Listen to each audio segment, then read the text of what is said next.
नमस्कार मित्रों, सभ्यता अध्ययन केंद्र की इस व्याख्यान माला में आप सभी का स्वागत है।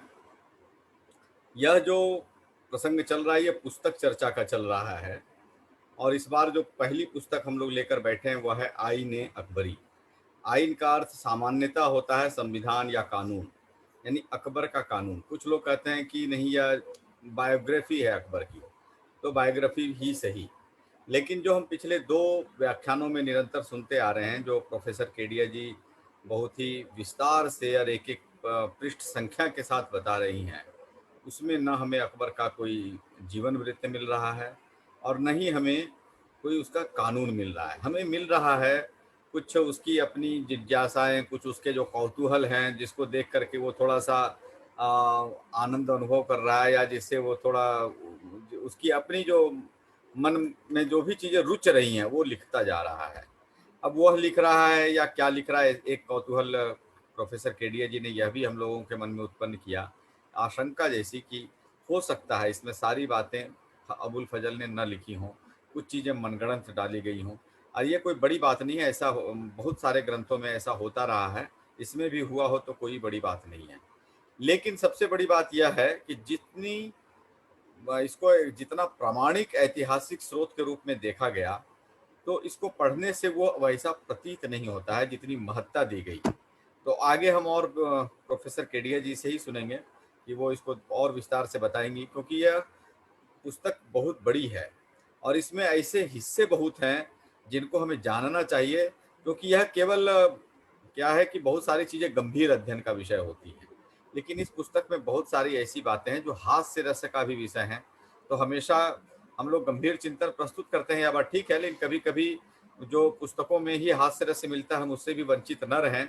तो मैं अपनी जो विद्वान वक्ता हैं हमारे बीच प्रोफेसर कुसुमलता केडिया, चूँकि उनका परिचय हम इस पेज पे, इस मंच पे बहुत बार दे चुके हैं, मैं विस्तृत परिचय न देते हुए सीधे-सीधे उनको आमंत्रित करता हूँ कि वो आएँ और आज का व्याख्यान प्रारंभ करें। प्रोफेसर कुसुमलता केडिया। जी नमस्कार। अब देखिए, एंगस मैडिसन की वो जो पुस्तक है विश्व के 2000 साल के आर्थिक आंकड़ों की, आर्थिक इतिहास की, उसमें भी आईने अकबरी की चर्चा है कि साहब भारत के आर्थिक जगत के विषय में जानकारी हमको आईने अकबरी से मिलती है। और मैं निश्चित हूँ न तो एंगस मैडिसन ने आइन को देखा है, न एंगस मैडिसन की ओईसीडी की टीम ने इसका दर्शन किया होगा। कारण आज जो मैं बताने जा रही हूँ उसमें एक स्थान पर वर्णन है, जरा विस्तार से है, मैं तो संक्षेप में ही वर्णन बताऊंगी कि अकबर को किनके किनके प्रभाव से लहसुन, प्याज और दाढ़ी से दिक्कत थी, क्योंकि ये तीनों चीजें चुंबन लेने में बाधा देती हैं। अब इसका आईने अकबरी में क्या प्रसंग है मुझे नहीं पता, और जो कह रहे हैं कि आईने अकबरी जीवन है, इसमें लिखा वो बात की बात है, कब लिखा वो बात की बात है। अब ये जो पुस्तक के पीछे जो ब्लर्ब मैटर होता है, ब्लर्ब मैटर तो ऑथर की तरफ से या पब्लिशर की तरफ से लिखा जाता है और माना जाता है कि वो पुस्तक का परिचय है। तो ये तो कह रहा है कि साहब ये जो आईन अकबरी है और the institute of Akbar, Akbar का संस्थागत विषय है। फिर आगे कहता है Abul Fazl putting himself at the head of a body of scholars, मतलब अकेला अबुल फजल नहीं लिख रहा है, at the head of a body of scholars, विद्वानों के एक बड़े समूह के मुखिया की तरह से। क्या लिख रहा है? Undertook geographical, physical and historical description of the empire. हम लोग वॉल्यूम 1 पढ़ रहे हैं, हम लोग करीब 184 पन्ना तक आ चुके, अभी तक नहीं मिला है। क्या नहीं मिला? Geographical, physical, historical description of the empire accompanied by statistical data, एक भी नहीं मिला। Each of the 16 सूबाज, अभी एक का भी नाम नहीं मिला। Governments of which the Mughal Empire was then composed is there described with minute exactitude, अभी तक नहीं मिला। The geographical and relative situation of the cities and market places, town, यहाँ तो साहब चुम्बर है और ये है कि अगर एक जूते में भर के चट्टी तुम्हारे मुंह पर फेंकू तो कैसा रहे, ये अकबर कह रहे हैं, अमात्य को ये भी नहीं मिला है। Enumeration of the natural and industrial products is carefully traced there. So also the names of the princes, both Hindu and Muslim, to whom the Suba had been subject before its inclusion in the empire. अभी तक हम लोग को 189 page तक नहीं मिला, जो मिला वो अत्यंत फनी चीजें हैं। तो ये कहना कि साहब ये उसकी जीवनी है, ये है, तो ये लोगों का काम नहीं है। अब ये काम जो हम लोग कर रहे हैं गंभीर लोगों के बीच में कर रहे हैं, और गंभीर लोगों का हास्य रस में कोई विरोध नहीं होता है। तो इसमें मैं पहले तो थोड़ा सा बता दूं, शुरू करूंगी पेज 184 से, लेकिन अभी मैं आ रही हूं पेज 192 पर, 184 पर बाद में जाऊंगी। तो ये एक बीरबल अपने लोग कहते हैं, ये बीरबल लिखा है, अनुवादक ने लिखा है या मुझे था कि Birbal also impressed upon the emperor that the son was the prize, से सब कुछ निकलता है। अब इसका आइन में क्या स्थान है ये विचार करेंगे। जैसे कि द राइपनिंग जहां जरूरी होगा, बाकी हिंदी अनुवाद, जैसे खेतों में अनाज जो पकता है, फल पकते हैं, सब्जी पकते हैं, जो ये पूरा ब्रह्मांड में जो प्रकाश है, मनुष्यों का जो जीवन है, ये सब सूर्य पर निर्भर है। अतः उचित यही होगा कि इसी सूर्य देवता के प्रकाश की पूजा की जाए। And people in praying should face towards the place where he rises, जहां से वो उगते उधर मुंह होना चाहिए, यानी पूरब दिशा में। तो पीठ किधर हुआ? पीठ हुआ किबला, मक्का की तरफ। अब बीरबल समझा रहा है कि सूरज देवता की तरफ मुंह करो, इसमें आगे आएगा, उसको गाली देगा कि पीठ पश्चिम दिशा की तरफ रखो। और एक जगह ये भी आएगा आगे कि अकबर ने आदेश पारित कर दिया कि सब लोग पूरब दिशा की तरफ सिर करके सोए। तो जैसे ही पूरब दिशा की तरफ सिर होता है, पैर हो जाता है पश्चिम दिशा की तरफ, यानी किबला मक्का की तरफ। हाँ, and people in praying should face toward the place where he rises instead of turning to the quarter where he sets. कोई भी व्यक्ति जो पूजा करे वो पश्चिम की तरफ मुंह ना करे, पूरब की तरफ मुंह करे। For similar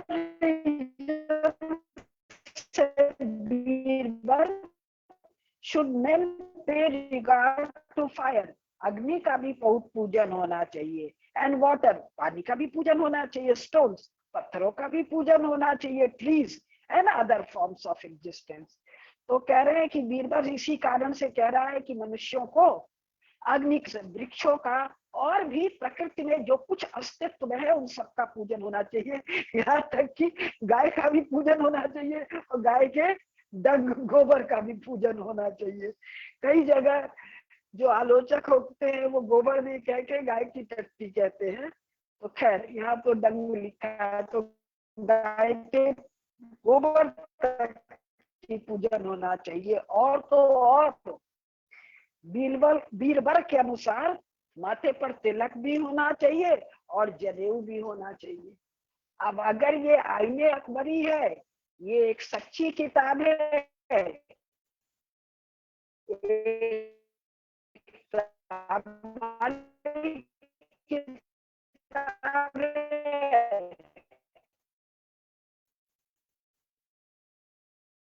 तो इसका मतलब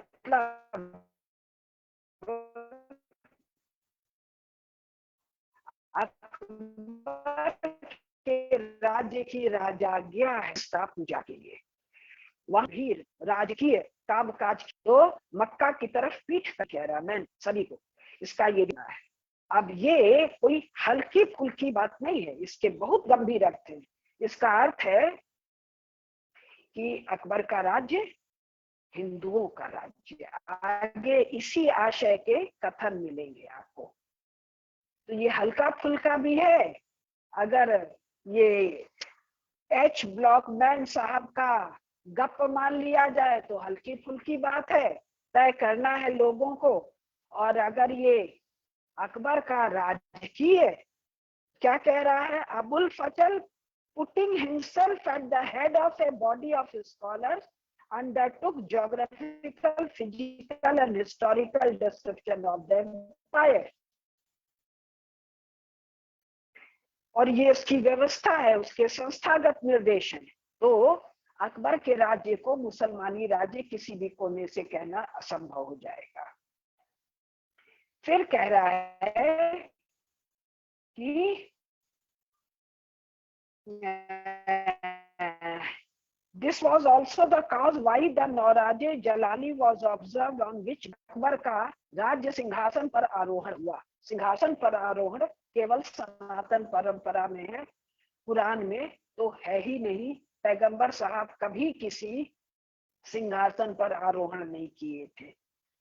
फिर कह रहा है His Majesty also adopted different suits of clothes of 7 different colors। Akbar 7 दिन 7 अलग रंगों के कपड़े पहन रहा है, हर दिन के हिसाब से, उन 7 दिनों के ग्रहों के रंग के हिसाब से। जैसे बुध का रंग हरा है तो बुधवार को हरा पहन रहा है, मंगलवार का लाल पहन रहा है, इसी तरह अलग अलग, शनिवार को काला पहन रहा है, शुक्रवार को ब्लू या सफेद जो है, सोमवार चंद्रमा के दिन सफेद कपड़ा पहन रहा है। तो भाई ये तो सब हिंदू कस्टम है ना। और हमको ये संदर्भ कहाँ से मिल रहा है? सपोज टू बी सारे मुस्लिम, सारे सेकुलरिस्ट और सारे कम्युनिस्ट इसको एक ऑथेंटिक किताब मानते हैं और राजकीय विधान का पुस्तक मानते हैं, तो फिर राजकीय विधान तो ये है कि अकबर एक हिंदू राजा है। The emperor also learned from some Hindus formula to reduce the influence of sun to his subjection। सूर्य की आराधना इसका अर्थ है, सूर्य की आराधना के लिए हिंदुओं से कुछ सीखा। and commenced to read them morning and evening as a religious exercise।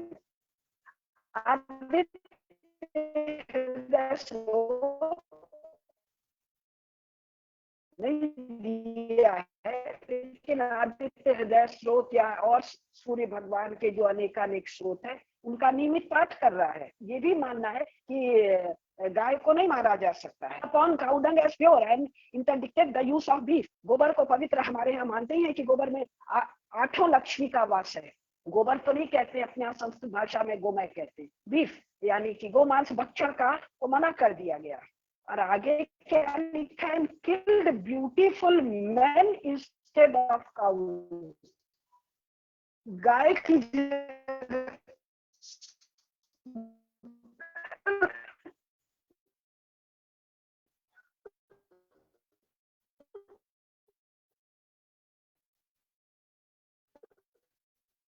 Sound नहीं आ रहा है दीदी आपका। चिड़िया जी ना आपकी आवाज आ रही है और नहीं। गाय की जगह सुन, ये तो कुछ नहीं लिखा है। The doctor in their books that beef was productive of। तो अब अकबर के समय डॉक्टर लोग, हकीम को डॉक्टर कह रहा है क्योंकि बाहर यूरोपीय डॉक्टर है, यूरोपीय पेंटर है, पता नहीं यूरोपीय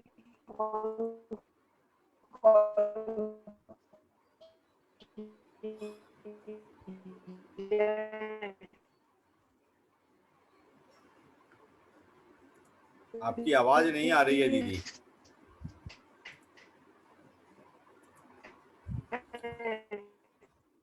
आपकी आवाज बिल्कुल नहीं आ रही है।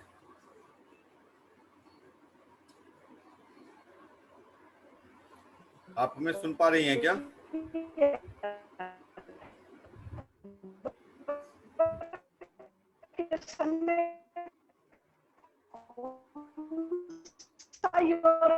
आया है। हॉकिंस तो पहली बार 1606 में आया है। थोड़े से पोर्चुगीज है, वो गोवा के एक नन्हे से ही से भी छोटी जगह में थोड़े से पोर्चुगीज है। अब वो इनको डॉक्टरों ने अकबर को समझा रखा है जब गोमान से कितने प्रकार के रोग होते हैं। गुजरात से अग्नि पूजक भी आ गए। आगे पेज 193 पर है, burning at the court by day and night. Abul Fazl को आदेश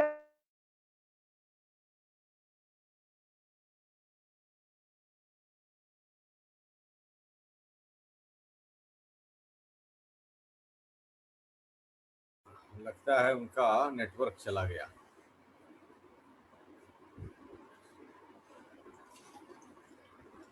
आपके His Majesty from his youth had also been a kind fire worship from his affection toward the Hindu princesses of his harem.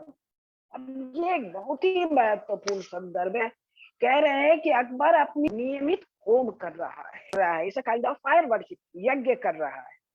जो कर रहा है हिंदू राजकुमारियों के प्रभाव से। तो साहब राजपूतों को लेके ये जो सेकुलरिस्ट और चर्च के चेले और जो ये कम्युनिस्ट आक्षेप कर रहे हैं कि अपनी बेटियां दिया, बेटी दासी की गई कि किसकी गई कि राजकुमारी गई, कोई रिकॉर्ड तो है नहीं, है तो मुझे जानकारी नहीं, रिकॉर्ड तो जरूर होंगे।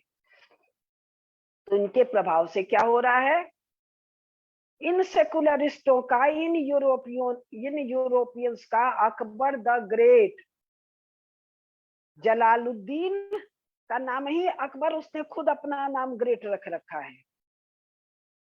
तो जलालुद्दीन ग्रेट का ग्रेट जो बन गया वो किसके कारण बन गया, तो हिंदू रानियों के प्रभाव से होम कर रहा है, तिलक कर रहा है, टीका कर रहा है, ये आगे आएगा, ये यज्ञोपवीत बांध रहा है।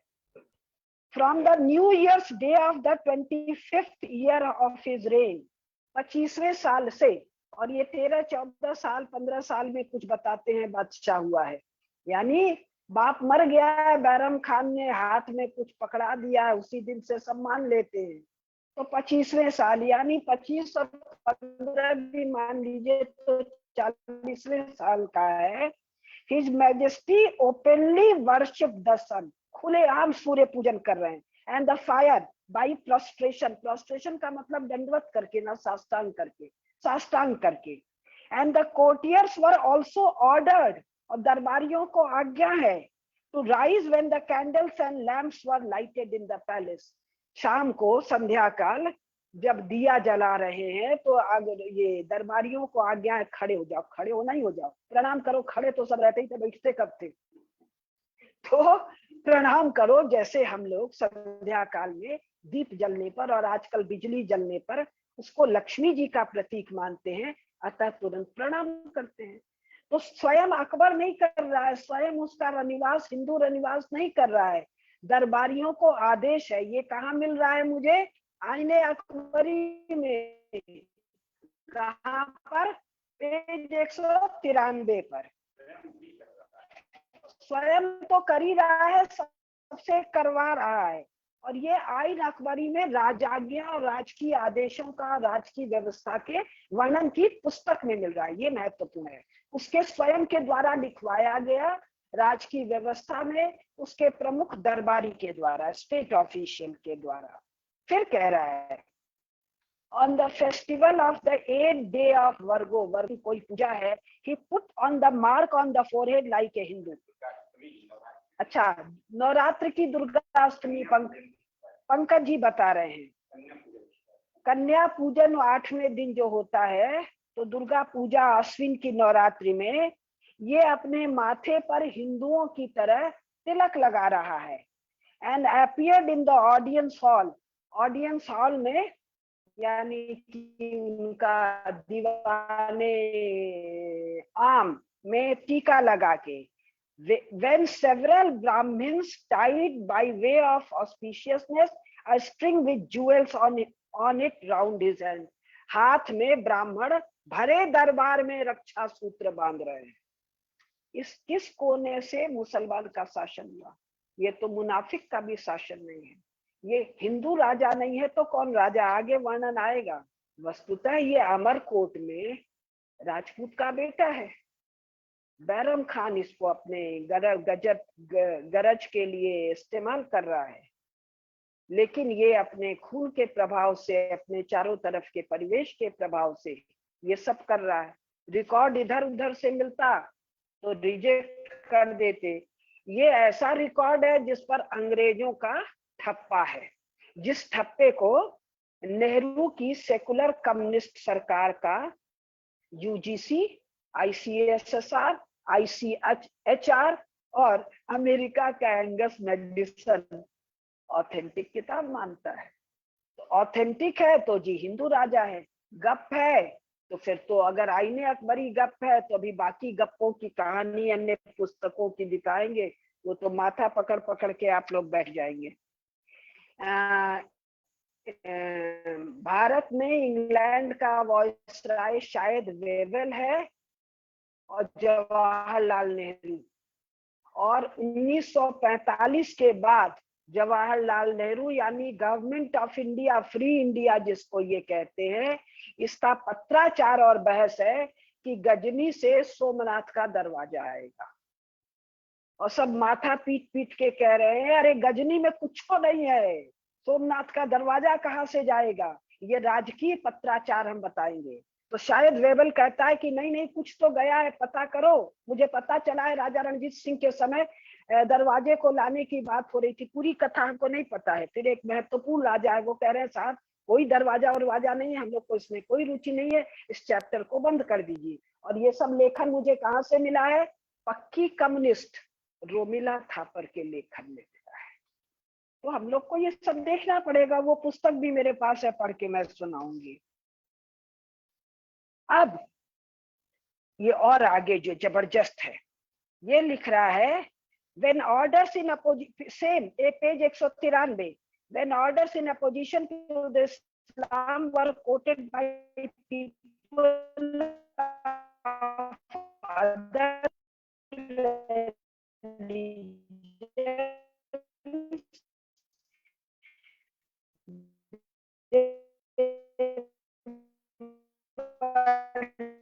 look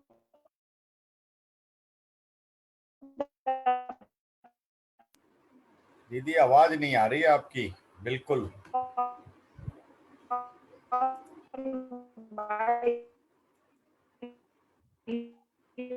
हेलो हेलो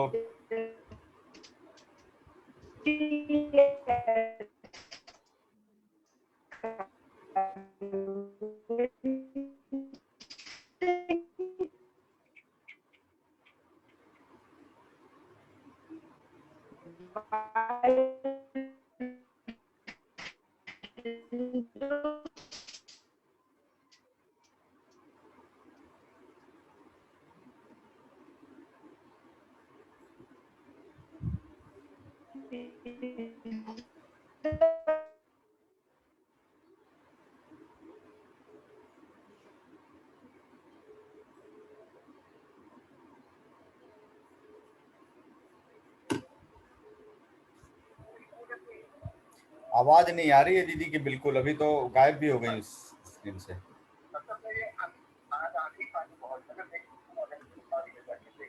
जी जी जी जी जी ठीक है।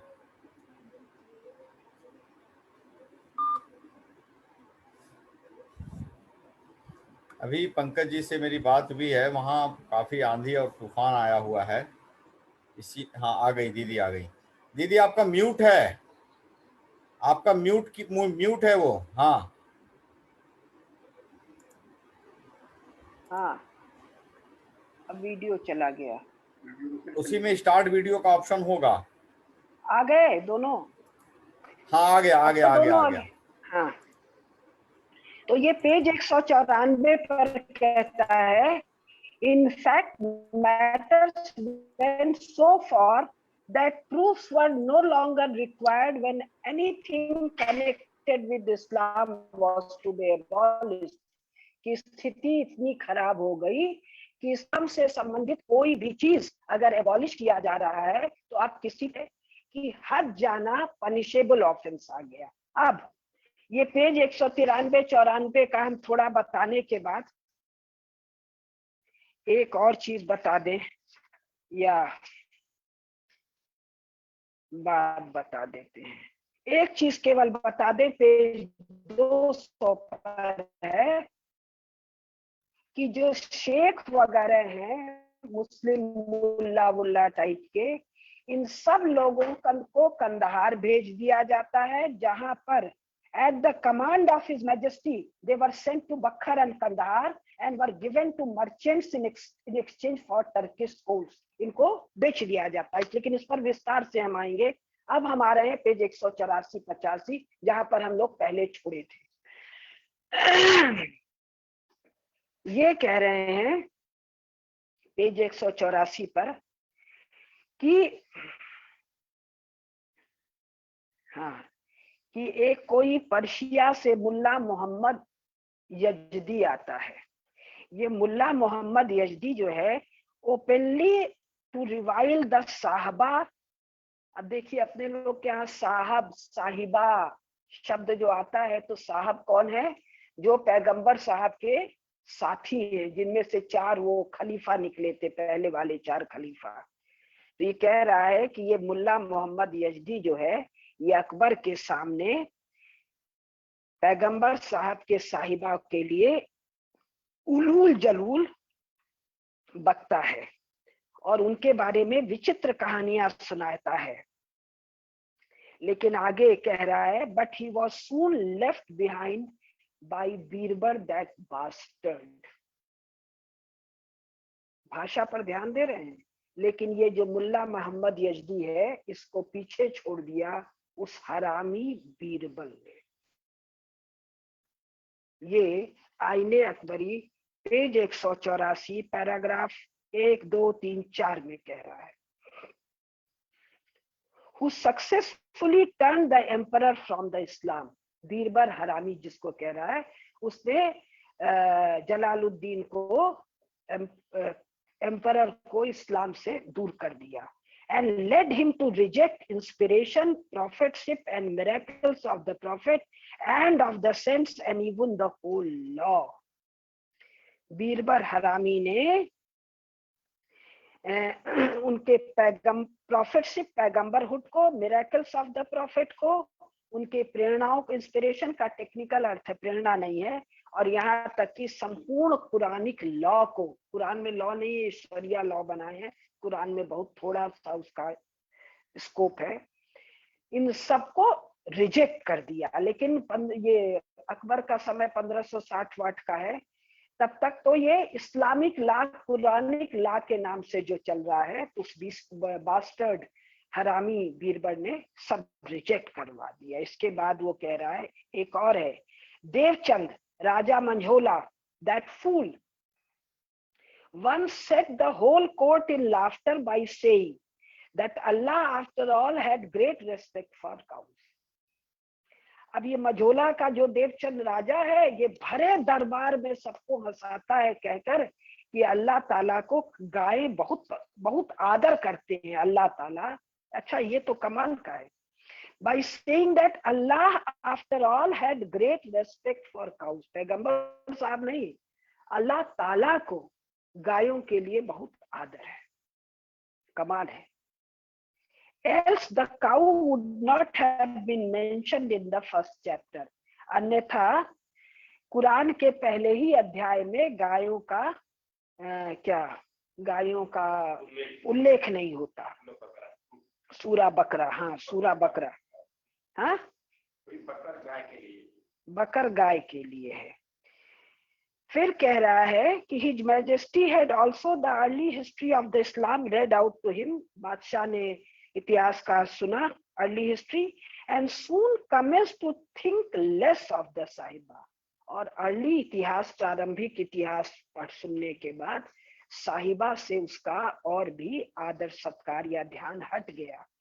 Soon after the observance of 5 prayers and the fast and the belief in everything connected with the prophet were put down as तकलीदी और रिलीजियस ब्लाइंडनेस, यानी मजहबी अंधविश्वास के तौर पर रख दिया गया। क्या? 5 नमाज, ध्यान दीजिएगा, कुरान में नमाज शब्द है ही नहीं। नमाज नमाज नमाज लगा रखे, कुरान में नहीं है। तो ये जो 5 बार प्रेयर करते हैं इसको हटा दिया गया, रमजान के फास्ट को हटा दिया गया, पैगंबर साहब से जुड़ी हुई हर विश्वास को हटा दिया गया, और इन सब को रिलीजियस मजहबी अंधविश्वास कह दिया गया। फिर ये कह रहे हैं कि इनके यहाँ एक कुत्ते की तरह एक जगह से दूसरी जगह नंगे पांव दौड़ रहा है, इसका पैर जल रहा है, इसने 185 पेज पर। फिर कह रहा है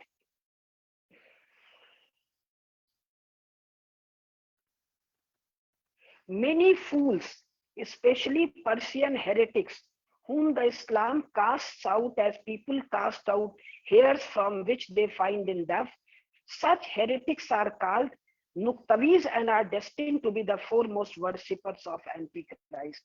कि ये अकबर के दरबार में ये लोग हेरेटिक, इनके यहाँ क्या कहा जाएगा, गैर मुसलमान, गैर ईसाई नहीं, ऐसा मुसलमान पाखंडी जो कहा उसको।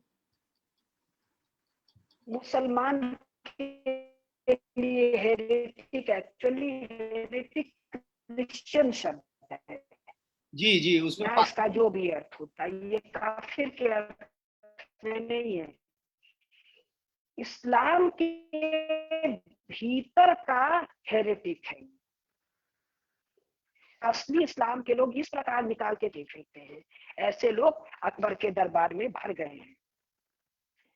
ये कह रहा है हालत ये हो चुकी है, page 186, the ulemas even in the presence of the emperor often lost their temper and called each other kafirs or accursed। कि जो उलेमा है इनकी हालत ये है कि एम्परर के प्रेजेंस में, उपस्थिति में अकबर के एक दूसरे को काफिर कहते हैं और निंदा करते हैं। कर्स का मतलब तो गाली गलौज होता है। फिर 186 का आखिरी लाइन और 87, द हेरिटिक इनोवेटर्स, ये हिंदू नहीं है, ये मुसलमान के बीच में के बीच, जैसे अहमदिया है, बहावी उस समय हुआ नहीं था, ये शिया है, इसको ये लोग हेरिटिक कहते हैं, सुन्नी लोग। The heretic innovators use this opportunity to mislead the emperor by their wicked opinions and aspirations and turn truth into falsehood and representative lies and truth। 187, not a trace, Akbar के मन में मोहम्मदन होने का एक सिंगल ट्रेस नहीं बचा। 1004, ये हिजरा से जोड़ते हैं सन।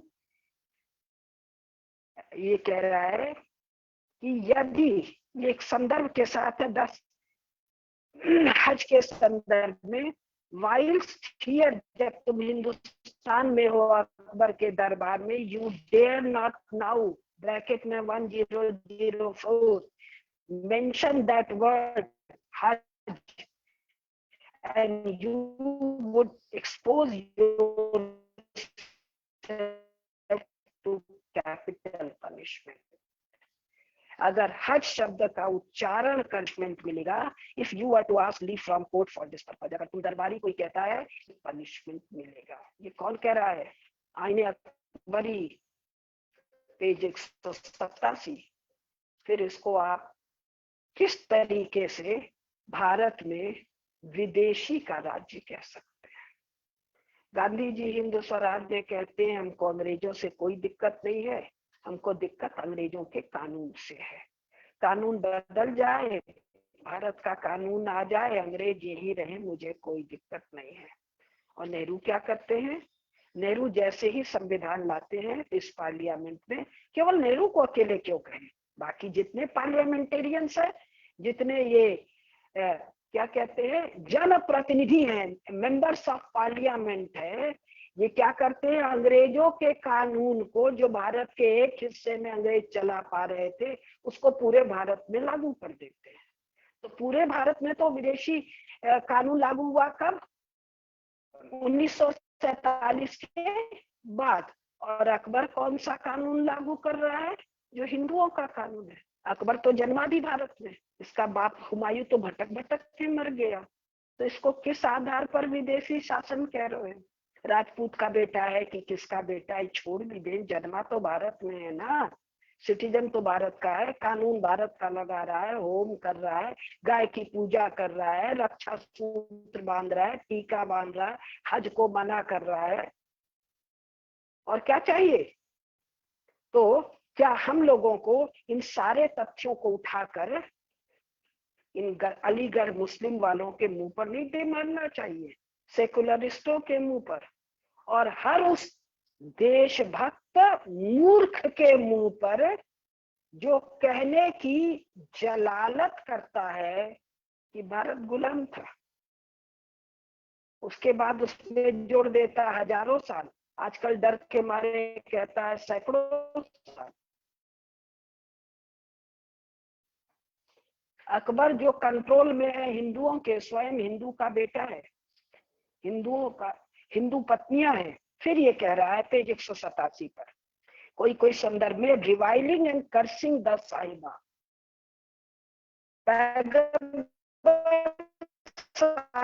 के मुख्य साथियों को रिवाइल कर रहे हैं, कुछ आता है, हाँ गाली गलौज जलालत, रिवाइलिंग आता है, हम कहना नहीं चाह रहे थे। अब कह रहे हैं पेज 188 पर कि Badayun summary of the reasons which led Akbar to renounce the Islam. अब बदायूं बता रहा है कि अकबर ने क्यों इस्लाम छोड़ दिया, किन कारणों को बता रहा है इस्लाम छोड़ने के। तो वो कह रहे हैं, हाँ, His Majesty page 188, His Majesty collected the opinion of everyone, especially of such as were not Mohammedans। सबकी ओपिनियन इकट्ठी की, खास करके उनकी बिल्कुल नहीं जो मुसलमान है। मोहम्मद, देखिए शब्द ध्यान दीजिए, ये मुसलमान शब्द अभी का नया चल पड़ा, मुसलमान और मुस्लिम। जैसे क्राइस्ट से क्रिश्चियन है, वैसे मोहम्मद से मोहम्मदन है। 19th लेट 20th सेंचुरी तक की अगर आप यूरोप की पुस्तकें देखेंगे तो हर जगह मोहम्मदन कहते हैं। मुझे याद है मेरे बचपन में, मैं पडरौना यानी गोरखपुर के पास की हूँ, शब्द ही मोहम्मदन था। इन लोगों को मोहम्मदन शब्द से दिक्कत होने लग गई है। ये मोहम्मद के फॉलोअर नहीं है, ये कुछ विशेष तरह के मुसलमान और मुस्लिम है। क्राइस्ट का फॉलोअर क्रिश्चियन है, लेकिन मोहम्मद का फॉलोअर मोहम्मदन ये कब से है? जब से ये पैगंबर साहब के फॉलोअर हुए तब से इनको मोहम्मदन कहा जा रहा है। लेकिन second half of the 20th century में इनको मोहम्मद के अनुयायी बनने में बड़ी तकलीफ है और ये शब्दों को बदल दे रहे हैं। कुरान में नमाज नहीं है, ये नमाज गाना दे रहे हैं। वहां रामदान है, ये रमजान बना दे रहे हैं। ये मोहम्मदन नहीं है, मुस्लिम या मुसलमान है। तो इसके विषय पर अपने लोग किसी कंटेम्पररी इशू पर चर्चा करेंगे तो बात करेंगे। ये कह रहे हैं, His Majesty had passed through the most various phases and through all sorts of religious practices and sectarian beliefs, and has collected everything which people can find in books with a talent of selection peculiar to him and a spirit of inquiry opposed to every Islamic principle। Islamic principle में inquiry और interpretation की stated explicit मनाही है। और ये जो Mohammedan खुद को नहीं कहलाते हैं, मुस्लिम और मुसलमान कहते हैं, ये पूरे कुरान को इंटरप्रेट करते हैं और अपने ढंग से इंक्वायरी करके उसकी सारी चीजों से खुद को बाहर कर लेते हैं। इसके बाद अब अकबर का सुनिए। अकबर कहता है, if some true knowledge was thus everywhere, अगर ज्ञान सब जगह है Why should truth be confined to one religion? फिर सत्य पर एक मजहब की मोनोपोली कैसे चलेगी? और to a creed like the Islam, साफ साफ इस्लाम जैसे मजहब की मोनोपोली कैसे चलेगी? Which was comparatively new, ध्यान दीजिए, जो नया नया है, and scarcely 1,000 year old, मुश्किल से अकबर के समय 1000 साल पुराना है। डिटेल है, बदायूं बता रहा है, बहस का पॉइंट है अकबर के दरबार का, कि जो नया नया है, जो मुश्किल से 1000 साल पुराना है। Why should one sect assert what another denies? जिसको बाकी सब मना करते हैं, उसी एक पर वो जोर क्यों देता है? And why should one claim a preference without having superiority conferred on itself? और किस आधार पर उच्चता की, श्रेष्ठता की दावादारी करता है जब कोई भी तर्क उसके साथ नहीं है? हम तो जरा जल्दी जल्दी अनुवाद करते जा रहे हैं, इनके एक एक शब्द को बहुत ध्यान से पढ़ने की जरूरत है। Why without having superiority conferred on itself? अब इंटरेस्टिंग है। Moreover, Sumanis and Brahmins managed to get frequent private interviews with Majesty. Tsunami का कह रहा है कि अरब की भाषा में डिक्शनरी में दिया हुआ इस सिंध के लोग हैं जो ट्रांसमाइग्रेशन ऑफ सोल यानी पुनर्जन्म में विश्वास करते हैं। तो ये और ब्राह्मण लोग अकबर के साथ प्राइवेट ऑडियंस लेते हैं। बड़का अकबर द ग्रेट बादशाह के साथ प्राइवेट ऑडियंस कौन ले रहा है? मुल्ला मौलवी नहीं, ये ले रहा है ब्राह्मण और सुमानीज। As they surpass other learned men in their treatise on morals and on physical and religious sciences, and reach a high degree in their knowledge of the future and in spiritual power based on reason and testimony. किस detail में बदायूं कह रहा है, बदायूं कह रहा है। अब इसका अनुवाद हम नहीं कर रहे हैं, ये सबके ध्यान में आ जाएगा कि या जरा सा बता देते हैं कि ये जो ब्राह्मण लोग हैं, ये जो सिंधी लोग हैं, नैतिकता के बारे में इनके पास बड़े बड़े वो हैं, ट्रीटाइजेस है, मतलब मैन्युस्क्रिप्ट्स हैं, पुस्तकें हैं, ग्रंथ है। फिजिकल और रिलीजियस साइंसेस पर ग्रंथ है। भविष्य के बारे में बहुत हाई डिग्री का इनका ज्ञान है, बहुत ज्यादा भविष्य के बारे में बता सकते हैं। आध्यात्मिक शक्तियां इनके पास बहुत हैं, ह्यूमन परफेक्शन में ये एक्सेल करते हैं। और ये सब कुछ रीजन और टेस्ट मतलब तर्क के आधार पर और प्रमाण के साथ बात करते हैं। For the truth of their own and fallacies of other religion, ये प्रमाण और तर्क के साथ बात करते हैं। And inculcated their doctrine so firmly, इनका जो सिद्धांत है वो इतना फर्म है, फर्मली इनकलकेटेड है, and so skilfully represented things as quite self evident, जो सेल्फ एविडेंट है। मतलब सेल्फ एविडेंट का मतलब स्वतः दिखाई देता है, प्राइमा फेसी दिखाई पड़ता है, truthful, which require consideration that no man by expressing his doubts could now raise a doubt in his majesty, कि कोई भी व्यक्ति इसमें शंका हिज मैजेस्टी के मन में स्थापित नहीं कर सकता है। even if mountains were to crumble to dust and the heavens were to tear asunder, पर्वत धूल हो जाए और आकाश फट जाए तो भी एम्परर के मन में शंका नहीं उत्पन्न कर सकता। बदायूं अकबर के खिलाफ है, अबुल फजल के खिलाफ है, बहुत बड़ा इनका क्रिटिक है। वो कहता है कि ये हिंदू ब्राह्मण इतने प्रवीण है, इतने तर्क पुष्ट है, इतने प्रमाण पुष्ट है, ये है, ये है, ये है, इसलिए अकबर इनके साथ है। ये बात भाजपा सरकार का एजुकेशन मिनिस्टर बोल सकता है क्या? ये बात संघ के सरसंघ चालक बोल सकते हैं क्या? वो कहेंगे नहीं नहीं जी, सब बराबर है, सब बराबर है, सब ठीक है जी। विनोबा की तरह से, गांधी जी की तरीके से स्वयं पक्का राजा मियाँ कह रहा है कि वो इस आधार पर श्रेष्ठ है, तर्क सम्मत है, शंका से परे हैं।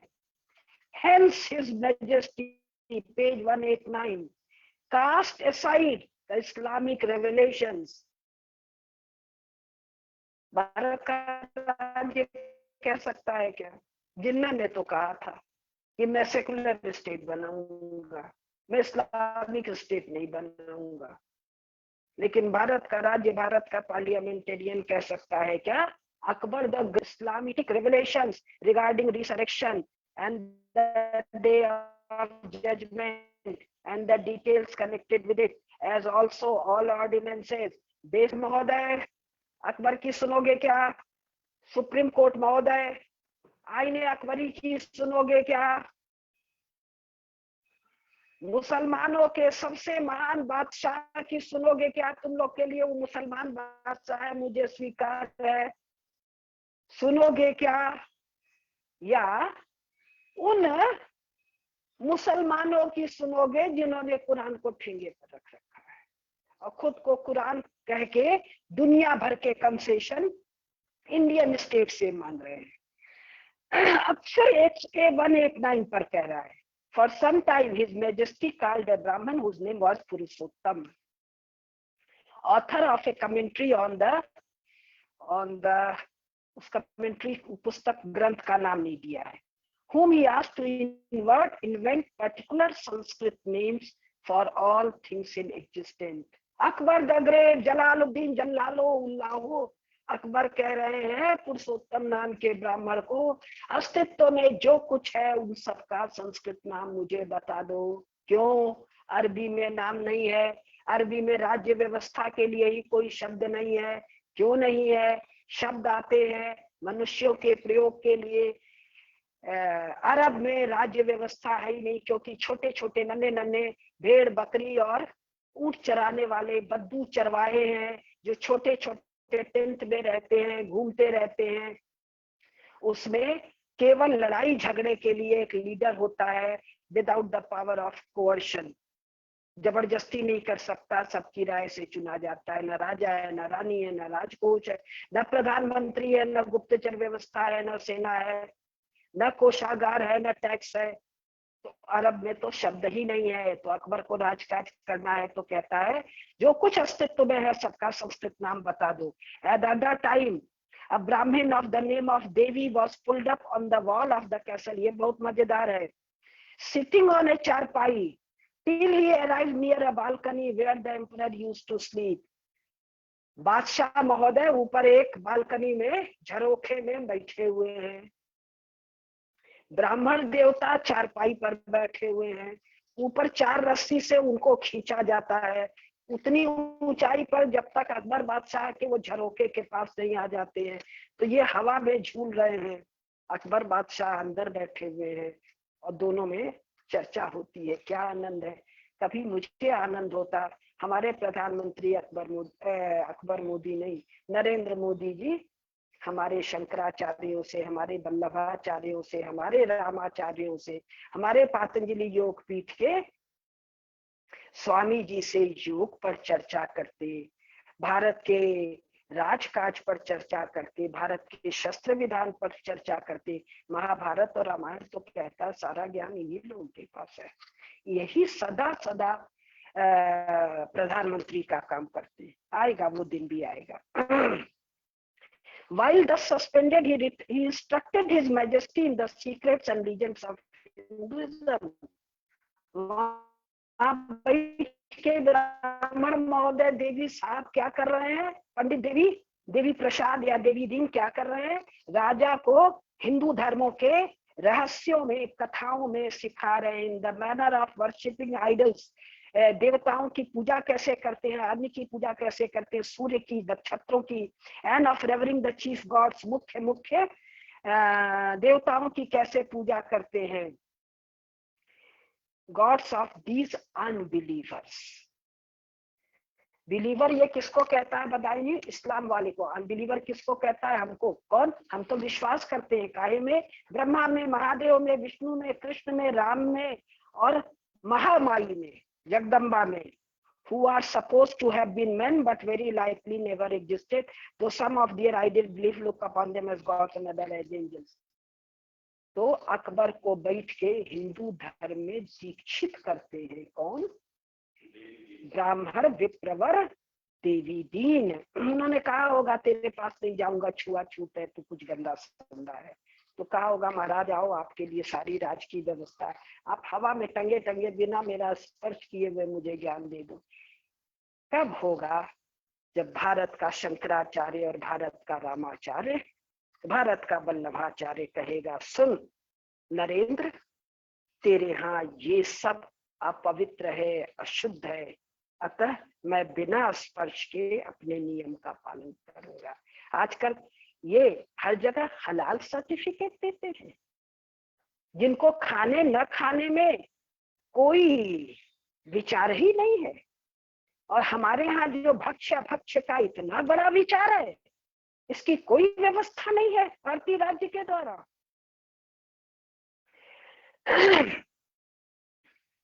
His Majesty, on hearing further how much the people of the country prize their institutions, commenced to look upon them with affection. Akbar ये सुनने के बाद कि भारत के लोग अपने संस्थाओं को, अपने धर्म को, अपने देवताओं को कितना अधिक महत्व देते हैं, उनको बहुत प्रेम से देखने लगा। The doctrine of transmigration of souls especially took a deep root in his heart.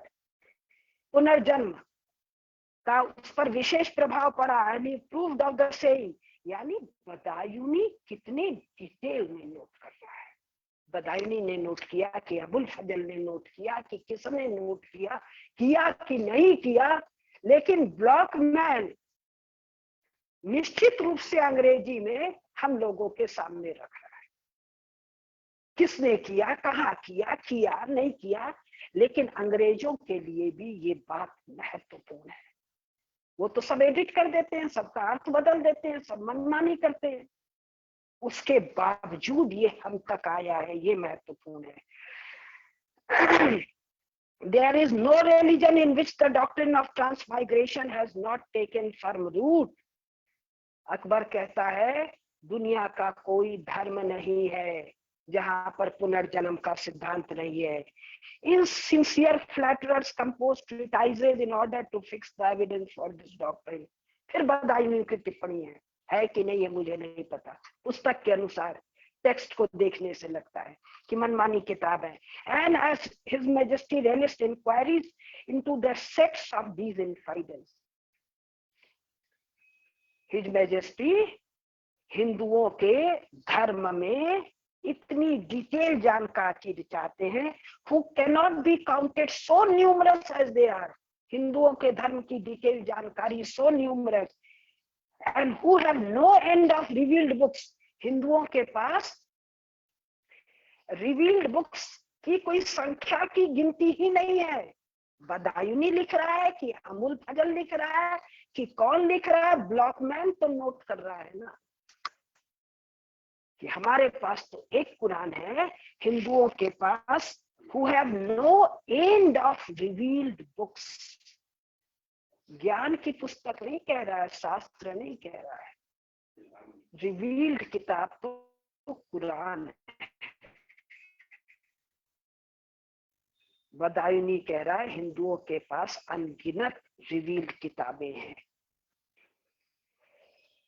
190 पर ही आता, फिर बहुत सा चीज उसके गाली गलौज हम छोड़ के आगे बढ़ रहे हैं। फिर एक से को कुछ कहता है, उसको भी हम छोड़ दे रहे हैं, थोड़ा जल्दी चल रहे हैं। ये आज का समय में ये भी समय है, हाँ 8:30 तक है, ये भी छोड़ दे रहे हैं हम।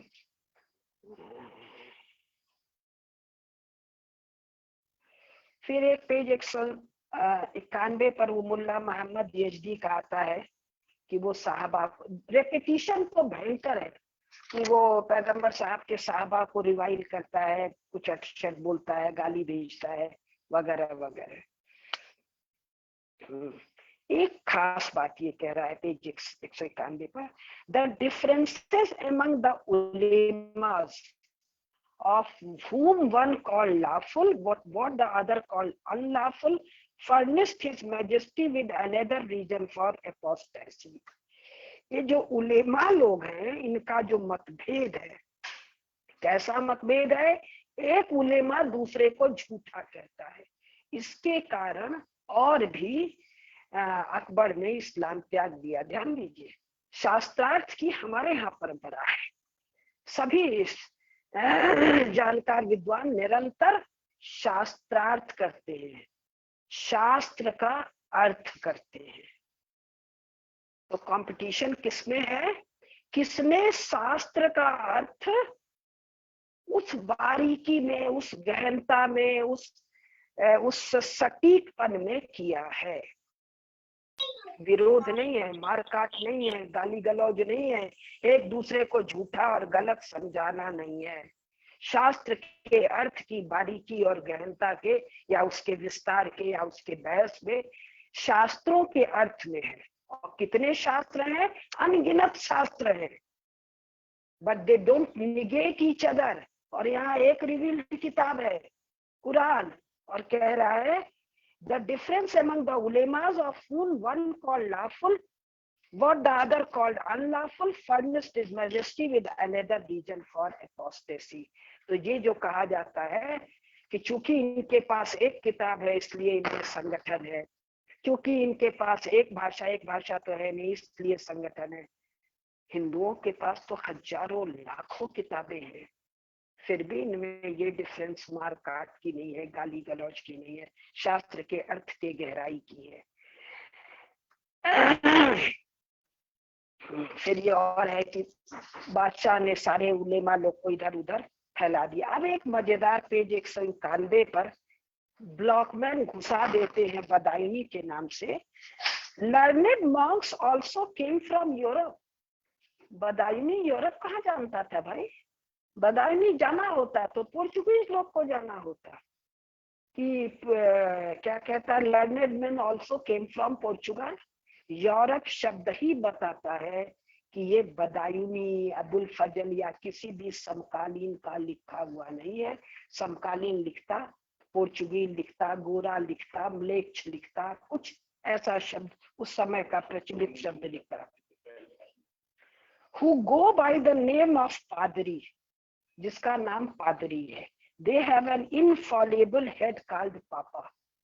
अब अकबर के दरबारी को उस गोवा के तट पर आने वाले किसी पोर्चुगीज से, जो कि इतना गंदा म्लेच्छ है, इनका रूसो खड़े खड़े पेशाब करता है, दोनों पैर में टट्टी लगी रहती। केवल रूसो के नहीं, रूसो के भी, रस्किन के भी, वॉल्टेयर के भी, सबका एक ही कहानी है, हमने कभी पढ़ के सुनाया था।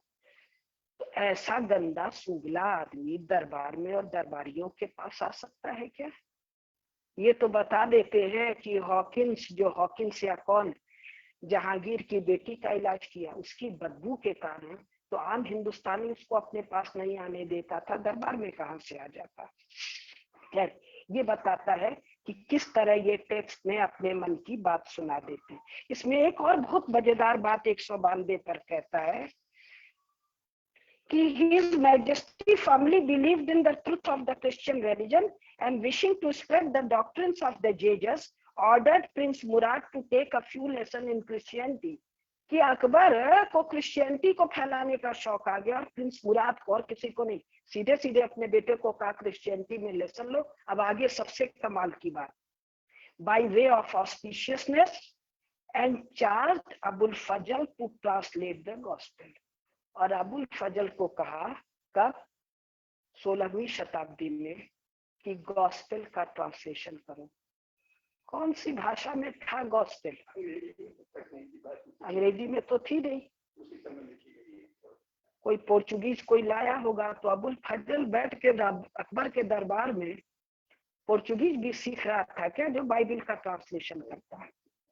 किस बारीकी से हमको पढ़ना पड़ेगा इन पुस्तकों के गप्पों को। वे ट्रांसलेशन के लिए दो भाषा आनी चाहिए, एक भाषा जो लिख रहे हैं, एक भाषा जो जिसमें वो पुस्तक है। अबुल फजल को वो भाषा कहाँ से आती है। अच्छा, इसके आगे और मजेदार है। इंस्टेड ऑफ यूजुअल बिस्मिल्लाह रहमान रहीम the following lines were used. आए नामे तू जीसस ओ क्रिस्तु ओ thou those names are Jesus and Christ, which means O thou whose name is gracious and blessed. And Sheikh Faiji added another half in order to complete the verse. क्या है, सुबाना की सिवा जो भी है उसका अंग्रेजी है, we praise thee, there is no beside O God. These accursed monks applied the description of cursed Satan and of his qualities to Muhammad. आगे कह रहा है बदाऊनी कि ये जो बेईमान बदमाश जो पादरी हैं, इन्होंने जो डेविल के गुण हैं वो मोहम्मद में डाल दिए। अब ऐसी कल्पना आप कर सकते हैं क्या कि अकबर के दरबार में ऐसा कोई घटना हो सकता है? तो ये बदमाशियां हैं सारे टेक्स्ट में जो हम लोग ट्रांसलेशन के फॉर्म में पढ़ते हैं, इनको बहुत बारीकी से देखने की जरूरत है। ये कल्पना शक्ति का प्रयोग करके कि एक उस समय का समकालीन क्या कर रहा होगा, क्या कर सकता है और क्या नहीं कर सकता है। इसके बाद फिर 192 पर है, Birbal who impressed upon the emperor। ये तो हम पढ़ के सुना दिए 192 193। अब समय हो गया है 8:30, तो आज का हम यही रोकते हैं। बचा हुआ वो मूछ और प्याज वाला और चुंबन वाला किस्सा हम बाद में बताएंगे। नहीं, और एक वो पेज 198 पर बादशाह कहता है कैसा रहेगा, would that a shoe full of excrement were thrown into your face। अगर एक जूते में टट्टी भर के तेरे मुंह पे दे मारूं तो कैसा रहेगा। पेज 198 का, और काफी पेजेस है महत्वपूर्ण, ये अगली बार हम आप लोगों को सुनाएंगे। तो जल्दी से 2 लाइन में कर रहे हैं। 2 चीजें हो सकती है, या तो एक गप है, फालतू किताब है, अनधिकारी पुस्तक है, let us reject it in whole. नहीं जी, ये एक आधिकारिक पुस्तक है, तो साहब मोहम्मद ये अकबर का ये जो पक्ष है, सूर्य की पूजा है, रक्षा सूत्र है, होम है, दुनिया भर का और है, ये सब हमारे काम का है। नहीं, ये टुकड़े टुकड़े में है, तो आप अपना टुकड़ा चुन लो, हम अपने टुकड़े चुन लें, और इस टुकड़े की चुनाई में पूरी चीज डस्टबिन में चली जाती है।